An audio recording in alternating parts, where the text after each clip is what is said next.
नया फिर दिन हुआ,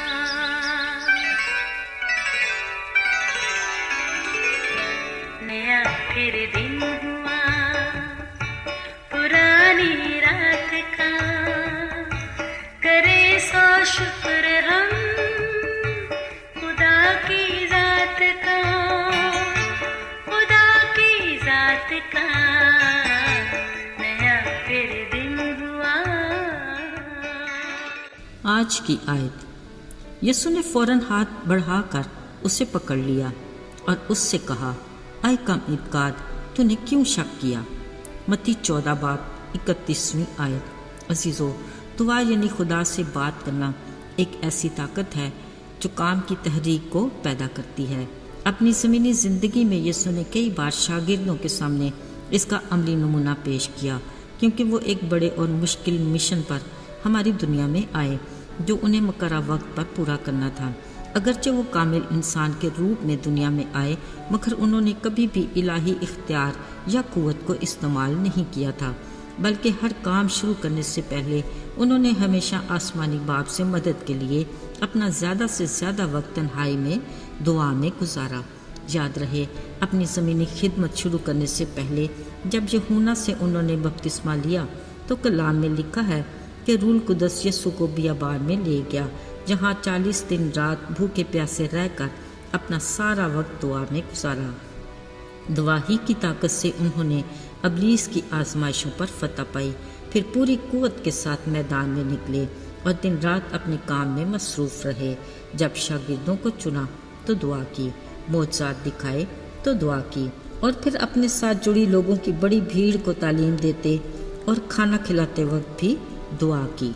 अजीज़ों, आज भी हस्बे मामूल लोगों को अपनी तरफ आते देखकर उन्होंने शागिर्दों को कश्ती में सवार होकर अपने से पहले पार जाने को कहा। असल में तन्हा वो अपना कुछ वक्त दुआ में गुजारना चाहते थे। वो अक्सर लोगों को तालीम देने का दर्स ऐन वक्त पर उनकी ज़रूरत के मुताबिक देते और एक माहिर उस्ताद की तरह वो उन्हें मुतमईन करके ही घर को भेजते। फिर जैसे ही उन्होंने लोगों को रुखसत किया, खुद तन्हा दुआ के लिए पहाड़ पर चढ़ गए। अब तक काफ़ी शाम हो चुकी थी। वो अकेले खड़े आसपास का जायज़ा लेने लगे। लोग भी जा चुके थे। उन्होंने देखा शागिर्दों की कश्ती बीच झील डगमगा रही है। यकीनन हवा मुखालिफ थी।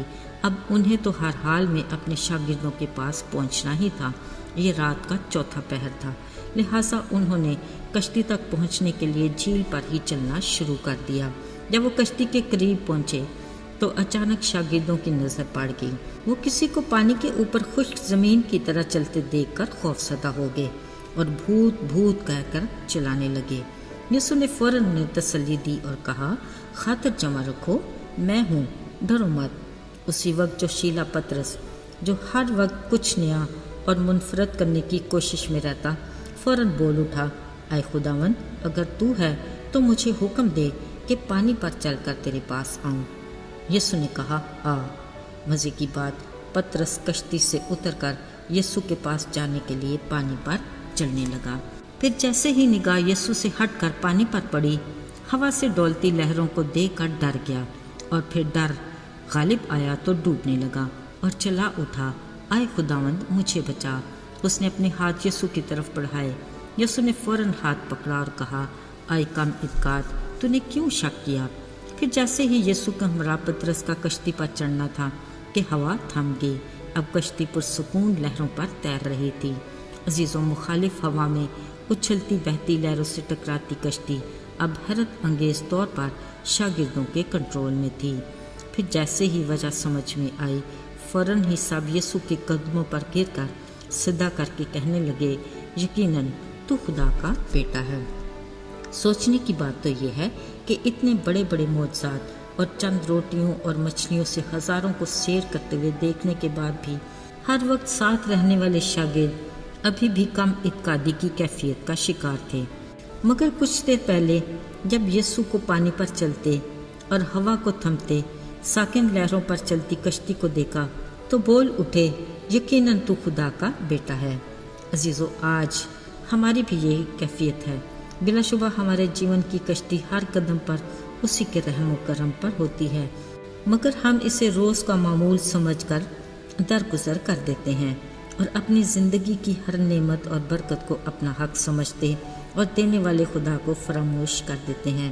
مگر جیسے ہی کوئی مشکل یا مصیبت ہمیں آ دبوچے، ہم گھبرا کر تب ہی خدا کو پکارتے ہیں کہ آئے خدا، تو نے تو کہا تھا کہ میں ہر پل تیرے ساتھ ہوں، مگر اب میری زندگی اتنی مشکلوں میں کیوں ہے؟ عزیزو، اگر تو ہم صرف نامی مسیحی ہیں اور اپنی آسودگی کے دنوں میں اپنے خالق کو بھول جاتے ہیں، تو پھر مشکل میں ہمیں اس کے وعدے کو یاد دلانے کی ضرورت نہیں۔ ہمارے جیون کی کشتی شک کی اچھلتی کودتی لہروں میں یوں ہی خود کو لے کھاتی رہے گی، پر اگر ہم اپنے خداوند کی رفاقت میں جڑے ہوئے اور ایمان میں مضبوط ہیں تو پھر ہماری نگاہ ہر پل اپنے خداوند پر لگی رہے گی۔ پھر لاکھ غم کے طوفان آئیں اور فکر پریشانی کے جھکڑ چلیں، یقین کیجئے ہمیں کوئی خطرہ نہیں، کیونکہ ہمارے جیون کی کشتی میں ہمارا مسیح موجود ہے۔ یاد رہے، جیون کے کامیاب سفر کے لیے کلام میں لکھا ہے، اور ایمان کے بانی اور کامل کرنے والے یسوع کو تکتے رہیں۔ ہمیں اپنے ایمان میں ہر وقت اور ہر طرح کے حالات میں اس بات پر قائم رہنا ہے کہ یسوع ہی خدا کا بیٹا ہے۔ آئیے دعا کریں۔ اے آسمانی باپ خداوند، ہم تیرے بے پناہ پیار کے لیے شکر گزار ہیں کہ تو نے اپنے اکلوتے بیٹے کی قربانی دے کر ہمیں گناہ کی دلدل سے نکالا اور اپنی زندگی کا وارث بنایا۔ التجا ہے، ہمیں ہر روز ایمان کی مضبوطی عطا کر تاکہ ہمارے جیون کی کشتی کبھی ڈگمگانے نہ پائے۔